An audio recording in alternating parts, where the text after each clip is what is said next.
It's been a little over 20 years since Volkswagen first introduced the hottest Golf to America all the way back in 2003. Now, at the time, that vehicle was known as the R32, and it got that name because of its distinctive 3.2-liter VR6 engine. Now, of course, the Golf R in the US hasn't really had a six-cylinder for years, and for 2022, we saw the all-new Mark 8 generation, making it the most powerful version of the Golf R. Now, for 2025, it's time for Volkswagen to give the ultimate Golf its first refresh, and as you can see, it's a pretty minor one with updated styling on the outside, a brand new infotainment system with their latest software, and a big surprise is more power under the hood, making this the most powerful production Golf that Volkswagen has ever offered in the US. So today we're actually here at Summit Point Motorsports Park to finally get behind the wheel of the new Golf R, and the big question I want answered, has Volkswagen managed to give this new Golf R enough changes to retain its crown as the ultimate hot hatch? Stay tuned to find out.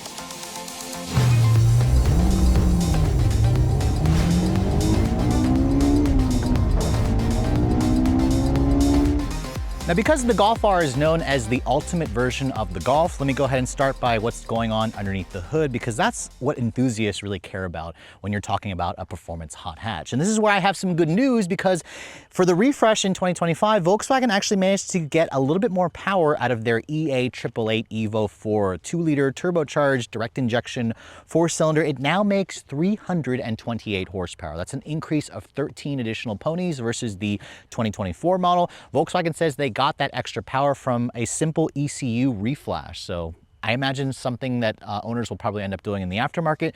It still makes the same 295 foot-pounds of torque. So 328 horsepower makes this the most powerful production Golf ever. And it also gives the Golf R more power versus its rivals like the Civic Type R and the Toyota GR Corolla. Now, of course, for this year, the big story as well is the manual transmission has been discontinued. So you only get a 7-speed dual clutch transmission here in the US. And of course, you get the company's signature 4-motion all-wheel drive system.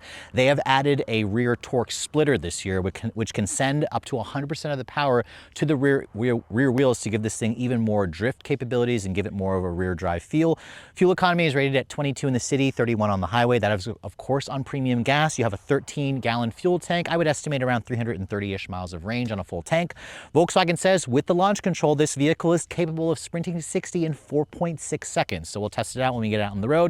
Top speed is 155 miles an hour, and because of the all-wheel drive system for this vehicle, it's also the heaviest Golf, weighing in at just under 3,500 pounds, although it is still relatively light by new car standards. Now, as you can see, closing the hood, which is still continued to be held up by a prop rod. I miss the days where Volkswagen used to put struts to hold up their hood.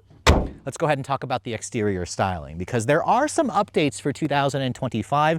It's still instantly recognizable as a Golf. The Mark 8 generation first showed up in 2022 here in America. It's been around in other markets since 2020. You can see this is the signature color. It's called Lapis Blue Metallic. Volkswagen only offers the R in 3 colors, white, black, or this blue.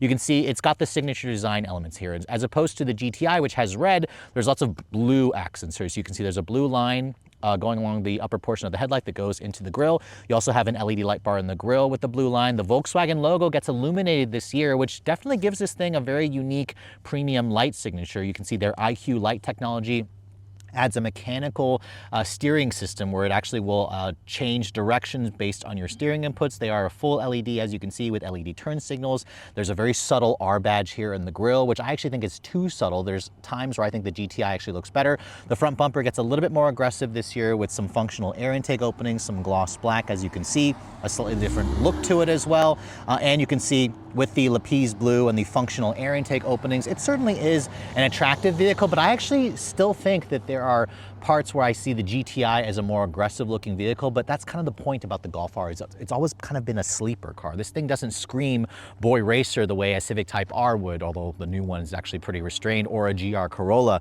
would, for example, or a Hyundai Elantra N. But looking around the rest of the profile, the Mark 8 Golf R is still a relatively small vehicle, even by, this particular class. Its wheelbase is just shy of 104 inches long. It's a little over 70 inches wide, so a Civic Type R is around 3 inches wider than this car, and an overall length of just under 169 inches long. This is roughly 5 to even 10 inches shorter versus some of its rivals. So this is truly a hot hatch in its size. It's a nice manageable proportion, and it still gives you relatively good interior space. Although I kind of wish the R had more bulging fender flares. It would have been nice to make this car even wider versus a standard GTI. Now looking at the wheels, you can see these are an updated 19-inch wheel, which are now forged, and Volkswagen says they're 4 pounds lighter versus the pre-refreshed wheels. You can also get this in a gloss black finish. My particular test car has a Euro style package that adds a special exhaust at the back, but you can see the brakes are massive, cross-drilled with a 4-piston caliper, blue painted obviously. These are 14 inches in the front,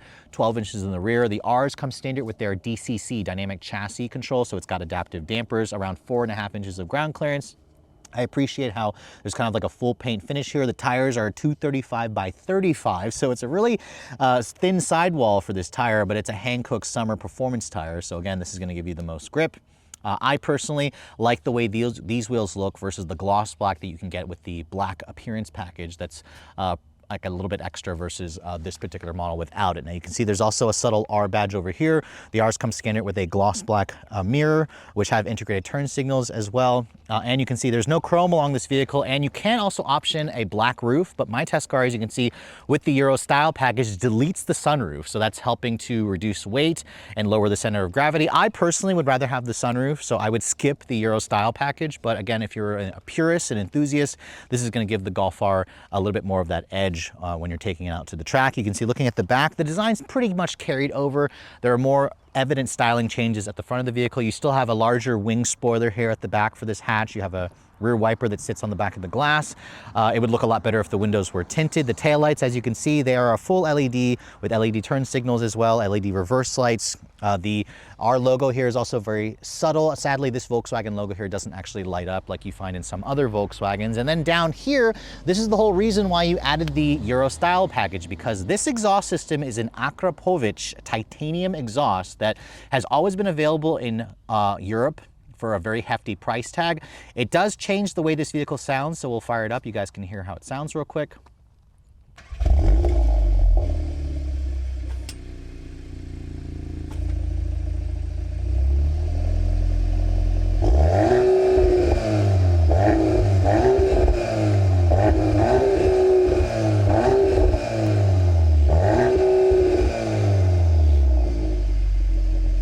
Now, I wasn't expecting Volkswagen to offer the Akrapovic titanium exhaust here in America, and it definitely sounds good. It adds a little bit of a deeper tone to it, but it's also not quite as loud on the inside, which we'll talk about later on during the driving scene. But I love the fact that there's still a quad exhaust in the back of this vehicle, and then when you open up the hatch, this has always been offered as a hot hatch, you still get a pretty generous amount of space. Now, compared to the Civic Type R, this does have a little bit less, but it does have a little bit more than a GR Corolla, just under 20 cubic feet of storage space, which is certainly very usable. Compared to like a Jetta GLI, this offers around 6 more cubic feet of space. Underneath the floor here, you can see it looks like there is no spare tire for this vehicle, so instead you just have a fix-a-flat kit, a little bit of storage under here, which is nice. And then if you want to fold down these seats, which you can kind of do from back here, as you can see, once you remove this cover, Volkswagen says you get a maximum of 34.5 cubic feet of storage space. That certainly is a very usable amount, but just keep in mind the Civic Type R offers around 10 more cubic feet of additional storage space because it's a larger vehicle. And if you guys actually have kids, this is where the hatch version of this car will definitely start to feel a little bit tight, but it is still more practical, obviously, versus a GR Corolla or a traditional sedan. So obviously on the outside, Volkswagen made very small changes to the styling. It didn't really need much, but on the interior, this is where Volkswagen essentially addressed my main criticism, which is within the infotainment software. Before we get into that, let me show you guys the seats. As you can see, this particular model that we're showing you here has the Euro style package, so it rolls in the art velour seats, which is kind of a combination of this really intricate kind of plaid style with the triangular insert cloth with this kind of art velour. It's like a velour material, which is very grippy.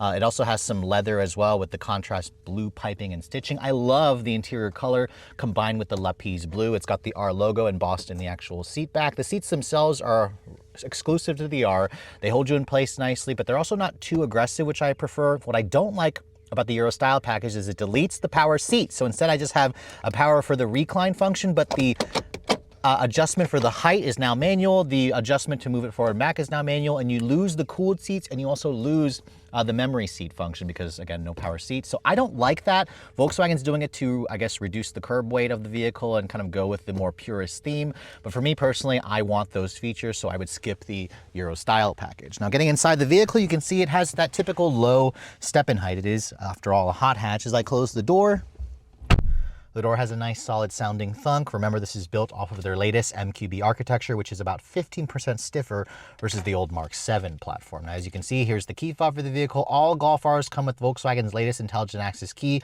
with the R logo on the back. I love the way the key looks with the gloss black and the chrome. It has some nice buttons on it, obviously, for lock, opening for the trunk, although it's not a power lift gate, and you can see unlock as well with a panic function. The key itself is a nice design. I like the updated look. When you want to start the vehicle up, start-stop button is here by the shifter. And you can hear this is not a hybrid or a mild hybrid system. That's one of the big changes between this car and its platform mate, the S3. The engine fires to life, and as you can hear, this is with it in comfort. Doesn't really sound like much, but if you want to change that, you can quickly go here and then go into your drive mode here and go to race. And you can literally hear the difference that it makes when you put it into like the special mode. A little bit of pops and crackles that you didn't hear earlier during the walk around. So again, it makes a difference. So for those of you who like, the titanium exhaust and the bragging rights and the sound, it could be worth it, especially if you guys prefer, again, the more purist design. But once you're in here and looking at the rest of this cabin, you can see, aside from the brand new infotainment system, everything else stays pretty much the same. The steering wheel, as you can see, is unique to the Golf R. It's a flat bottom design.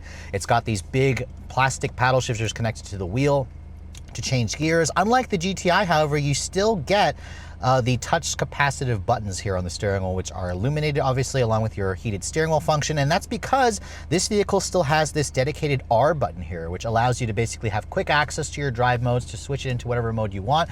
Volkswagen says if they would have gone to the traditional hard buttons on the GTI, that R button there would have been difficult. They would have had to get rid of it, and they wanted to preserve that quick functionality there as opposed to having to go to the screen. I personally think that they probably should have just got rid of it and just had you go to the screen anyways, because I prefer the actual hard buttons, but that's a small little thing. The wheel itself offers a manual tilt and telescoping, lots of adjustability to kind of get a good driving position. In terms of the materials, this is the most expensive Golf, so you do have some decent materials. First of all, the upper door panel here is a soft touch injection molded plastic. There's aluminum here for the door handles. As you can see, there's genuine carbon fiber trim in all Golf Rs, so that's something that I appreciate considering the price point of this car. You have more of that art velour here on the door panel. It's nice and padded over here. The window controls, they are one touch up and down for both of the front and for the rear. So it's one touch for all four, which I appreciate. The mirrors are also power folding, which is also a nice touch considering the price point of this car. They're also heated as well. Down in this lower area, it is hard touch plastic, and then this car comes with their Harman Kardon premium audio system. If you guys get tired of listening to the exhaust, the audio system sounds pretty decent. Now the dashboard, you can see, has a soft touch injection molded plastic here with a nice graining material. You have some genuine carbon fiber here. The dash vents look pretty much the same.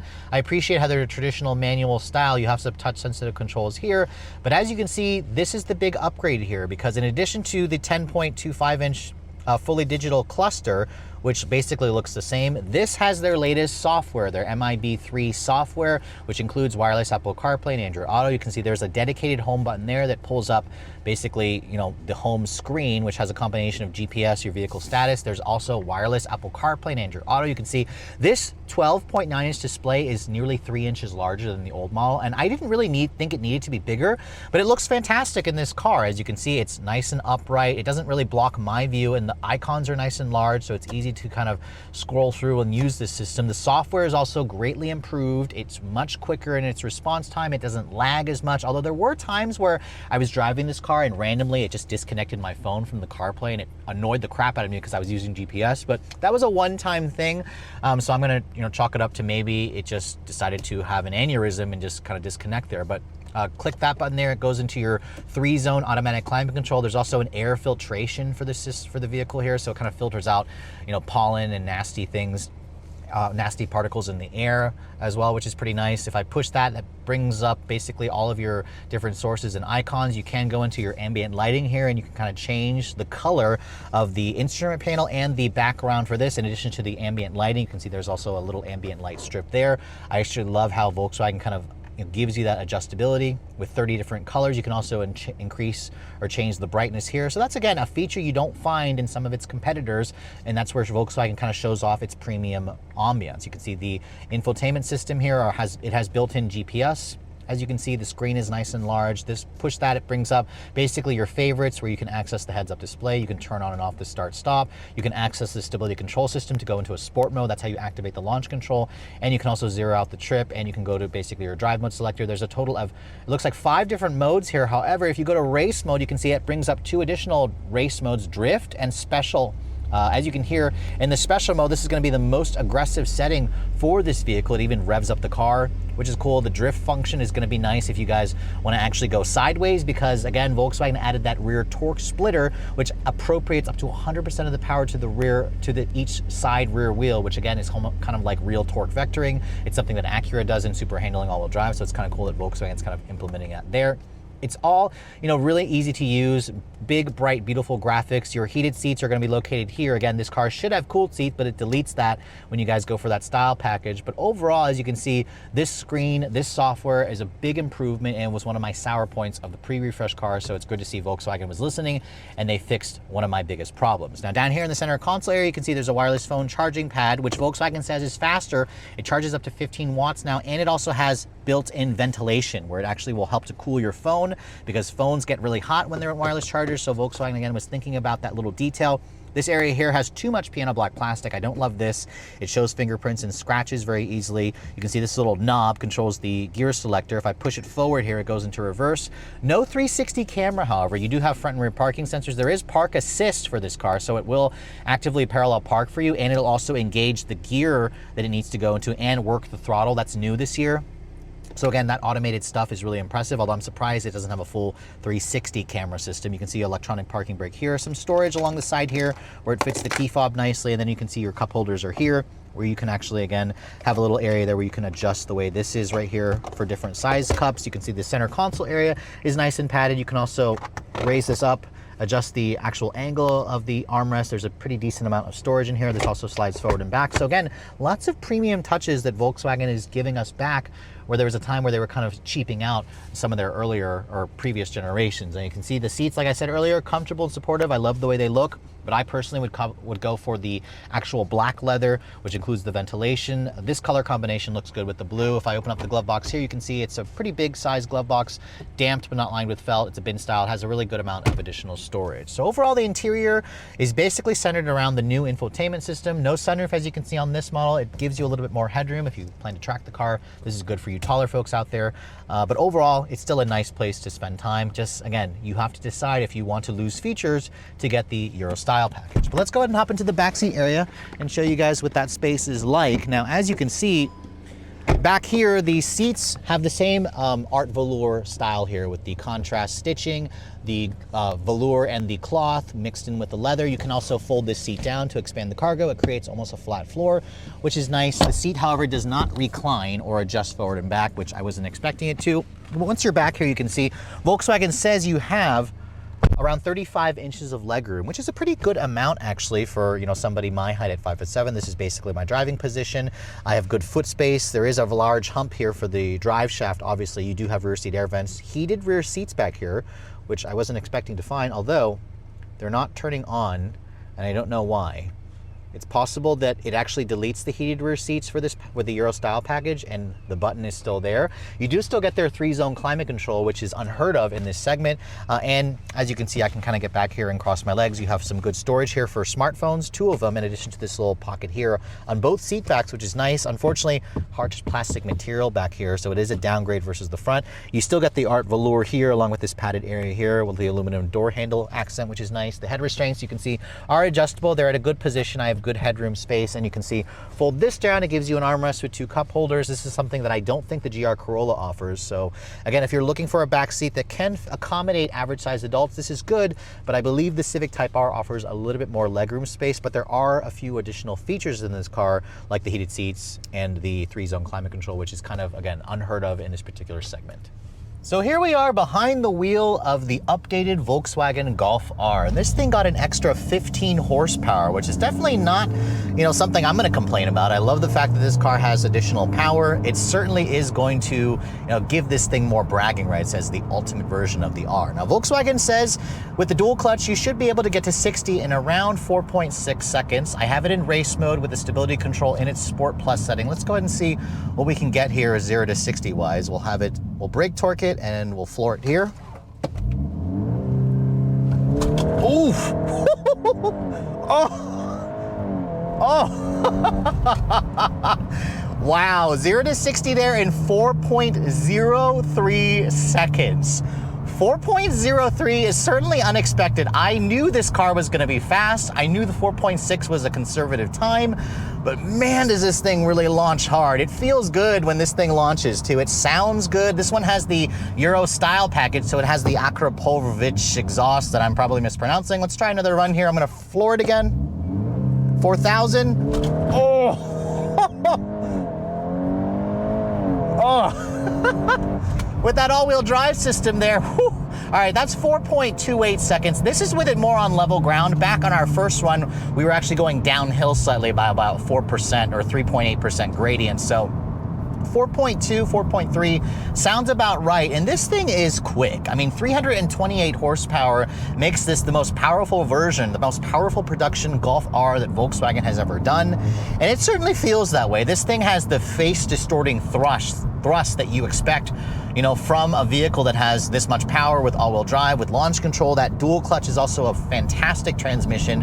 Volkswagen has tweaked it this year to allow for even higher launches, which, as you guys saw, 4,000 is pretty good. And it's so easy to access. You basically just put it in the race mode, you turn the stability control until it's plus sport setting, and that will then essentially engage the launch control for this vehicle. Now, the model that I'm driving, again, has the Euro style package for almost $4,000. It's a lot of money, actually, for this package. I wasn't expecting it to be so expensive. Mostly, it's centered in the exhaust system. That Akrapovic exhaust, which I'm probably mispronouncing, creates, again, a more engaging sound. It's a titanium exhaust system. It's an expensive aftermarket accessory for people who usually, want to get that in the aftermarket.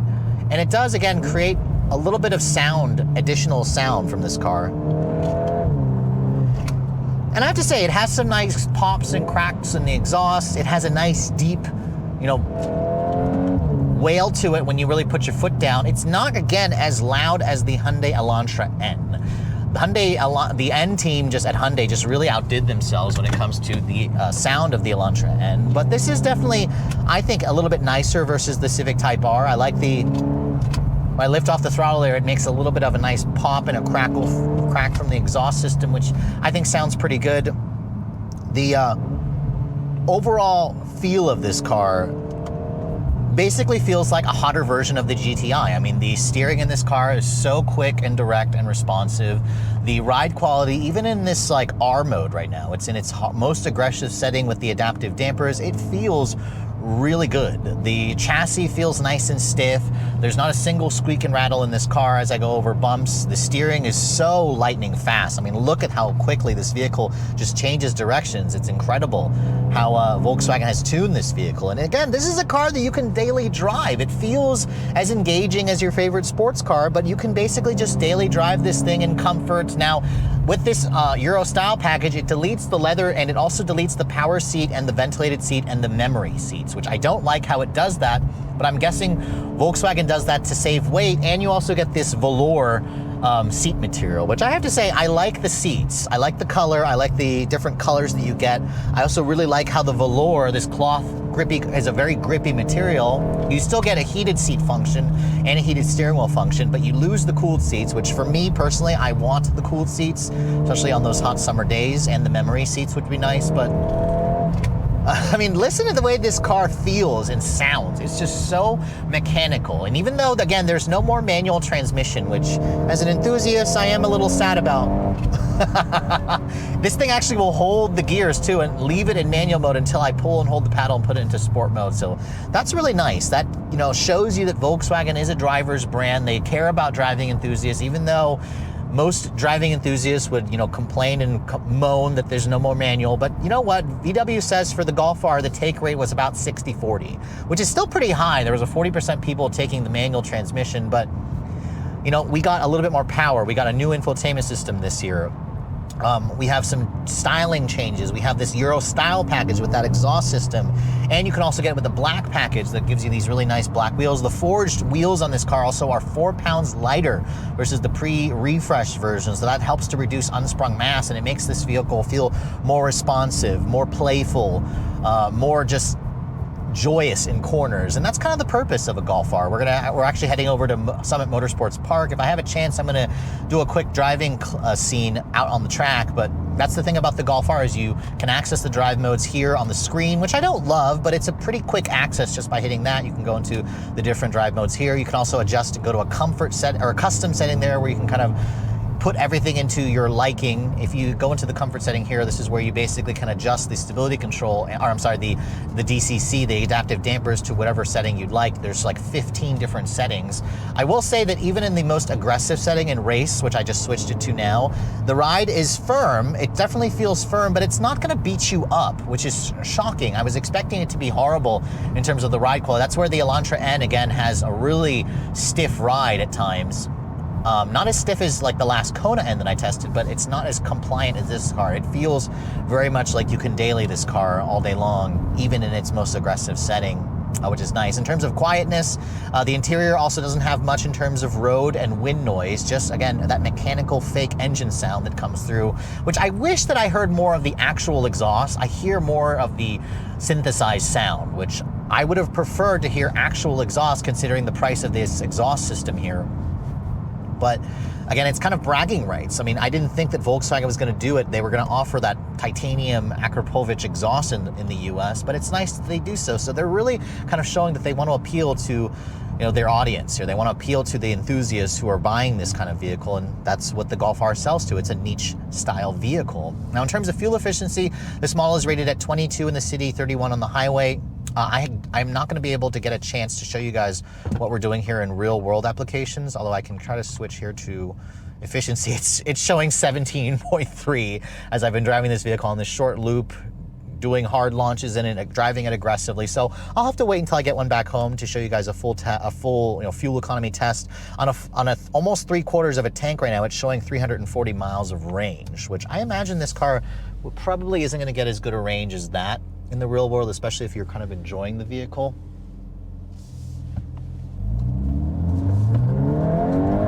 Oh, this thing definitely gives you tunnel vision and just that sinking feeling in your stomach where it gets left behind in the back seat. So, like, this car didn't need more power, but I love the fact that Volkswagen actually gave it more power just for the bragging rights. And even though there's no more manual, this dual clutch is one of the best transmissions you're gonna find. The chassis feels awesome. The tech in this car is better. You can still daily it all day long and then take it to your favorite track. So yeah, the Golf R is very much still my favorite hot hatch. I mean, if you're looking for the ultimate Golf, Volkswagen continues to make this car better. So it's very much going to be, a car that makes me question how much longer it'll stay in the market. I mean, what's Volkswagen going to do, for the next generation? Perhaps add some electrification that'll also make it heavier. But overall, the changes that Volkswagen has done, I think, have made this car even better.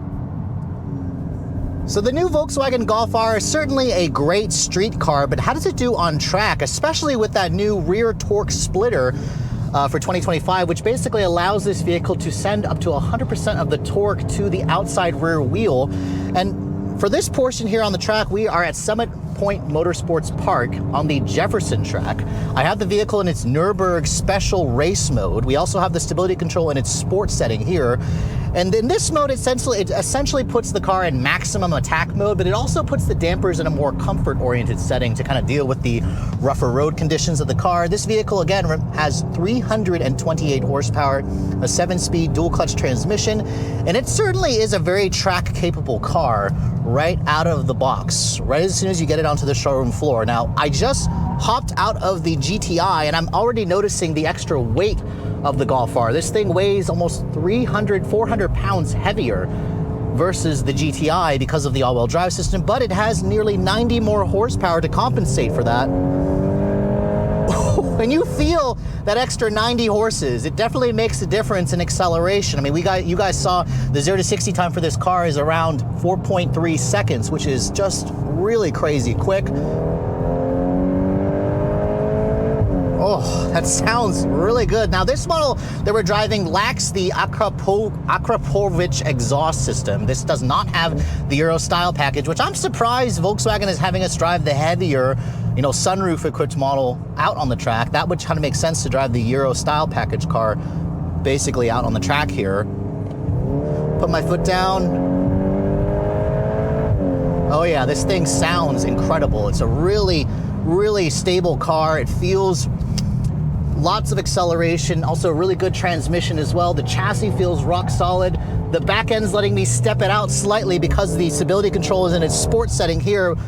The steering also is crisp, really fast turn in. The suspension feels really good. I can tell it's definitely in a comfort-oriented setup here with this particular drive mode, but the seats also do a great job holding you in place. The engine is a little quiet for my taste, but it's not bad. This is where the Akrapovic exhaust, whatever, would definitely make a difference.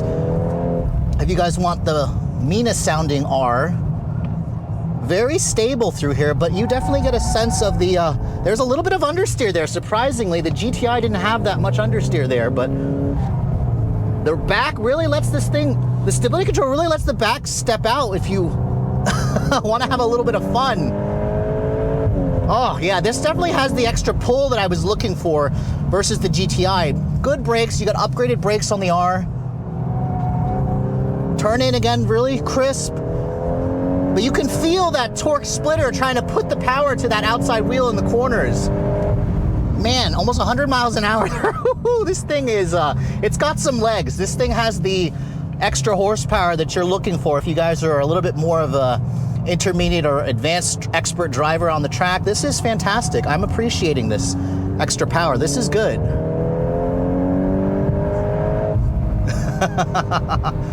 Really impressive car. Very nice. And the fact that this thing is just kind of right out of the box, this good. I mean, yes, you're going to be competing with other really heavy-hitting track cars like the Civic Type R, the GR Corolla, but the Golf R kind of has a nice blend that's going to make track driving so much more enjoyable, but at the same time you can get this thing out on the street and daily it and be still extremely comfortable.